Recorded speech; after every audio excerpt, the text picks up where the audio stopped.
संगठन बनने के बाद हमारा जो ये Haryana government PWD mechanical worker union नाम ही यही था।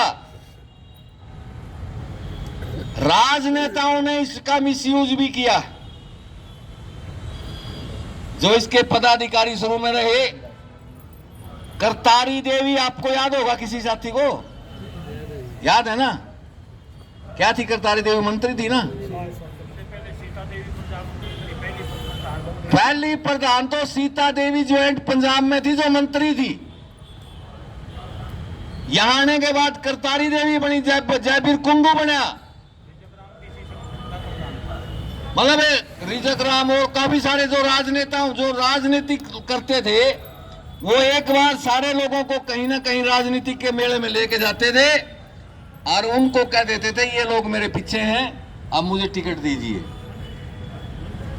ये काम था। सही मायने में उससे पहले भी संगठन के पदाधिकारी रहे।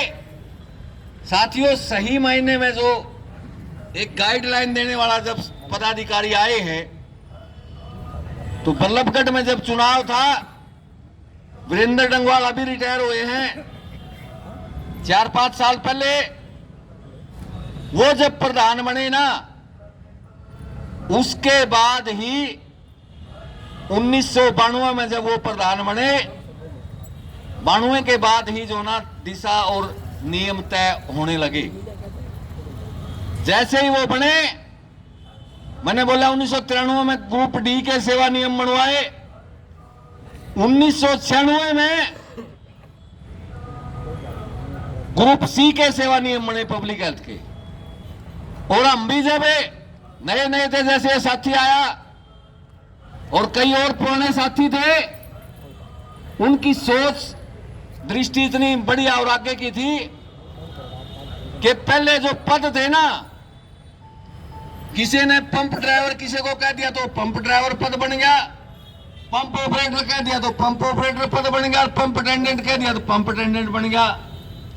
कोई स्टोर कुलीर, कोई स्टोर हेल्पर, कोई स्टोर फीटर कुलीर, फीटर हेल्पर, सारे यही पद, जिसने जो कह दिया वही पद बन गए।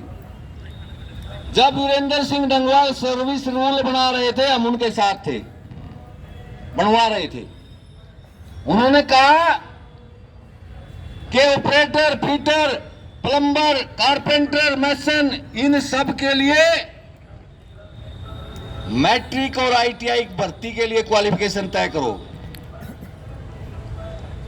हमारे काफी सारे जो पुराने साथी थे, उनने भी इस बात का विरोध किया कि प्रधान जी आप क्या कर रहे हैं, हम लोग तो मैट्रिक आईटीआई नहीं है, हमारा क्या होगा। उन्होंने कहा कि एक बार पद की क्वालिफिकेशन, क्योंकि वो पढ़े लिखे थे, कि पद की क्वालिफिकेशन तय होने दो। पद की क्वालिफिकेशन यदि तय होती है तो हमें आगे स्केल लेने के लिए भी ठीक रहेंगे, क्योंकि उससे पहले इन पदों की क्वालिफिकेशन पता क्या थी? 5 year experience and should be literate, एक गाइडलाइन थी। 5 साल पढ़ने लिखने जानता हो, ये 3 पदों की क्वालिफिकेशन अपने फोरमैन तक की। यदि वही क्वालिफिकेशन सेवा नियमों में डाल देते तो पूरा का पूरा डिपार्टमेंट क्लास 3 का ना होकर केवल क्लास 4 का वेतनमान लिए होता। इस संगठन के सूझबूझ के नेताओं के कारण साथियों हमारे कुछ सेवा नियम तय हुए। ये मानते हैं आज भी सेवा नियमों में भारी दिक्कत है। दिक्कत क्या है कि जितने हमारे पद हैं क्लास 3 के, सबकी सीधी भर्ती के लिए योग्यता है मैट्रिक आईटीआई। और मैट्रिक आईटीआई को 1,590 से सरकार ने 1200/2040 का स्केल दिया। सर्विस नियमों में उस टाइम सुधार नहीं करवा पाए, क्योंकि अधिकारियों ने कहा कि जब सरकार ने सेवा नियमों से बाहर जाके गजट नोटिफिकेशन करके स्केल दे दिया है, तो अब ये स्केल कटेगा नहीं, किसी कीमत पर भी ये स्केल जारी रहेगा और उस सर्विस रूल में अमेंडमेंट करने की जरूरत नहीं है, जिसके कारण आज हमें बहुत भारी दिक्कत आ रही है। क्योंकि उन बीच में 2012 में सरकार ने एक नोटिफिकेशन जारी करके और ये टेक्निकल स्केल विड्रा कर लिया। उसमें केवल ये कहा कि जिन पदों की भर्ती योग्यता मैट्रिक ITI है, यदि सेवा नियमों में उन पदों का वेतनमान 1200/2040 है तो उसका वेतनमान रहेगा, नहीं तो बाकी किसी का वेतनमान नहीं रहेगा। जिसके कारण आज हमारे नए साथियों को दिक्कत आ रही है। अब ये काफी सारी दिक्कत है। हमने पहले भी बोला था, ये हुड्डा के साथी है ना, डिपार्टमेंट हुड्डा बहुत लंबे समय से बना हुआ है, आज तक इनके सेवा नियम नहीं है। पब्लिक हेल्थ के सेवा नियमों की नकल मार के हुड्डा के साथियों को वेतनमान या प्रमोशन दी जाती है।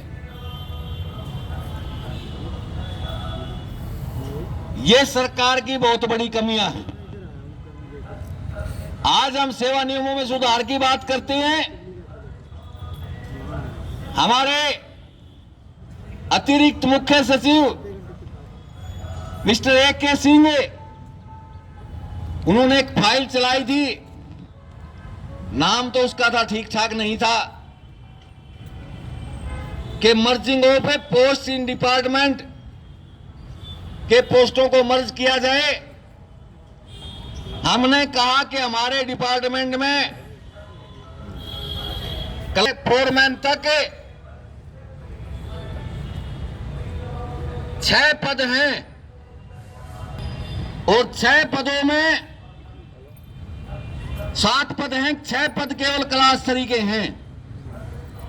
6 पदों में पदोन्नति होने पर 6 बार यदि किसी की पदोन्नति हो जाए तो स्केल केवल 1 बार चेंज होता है।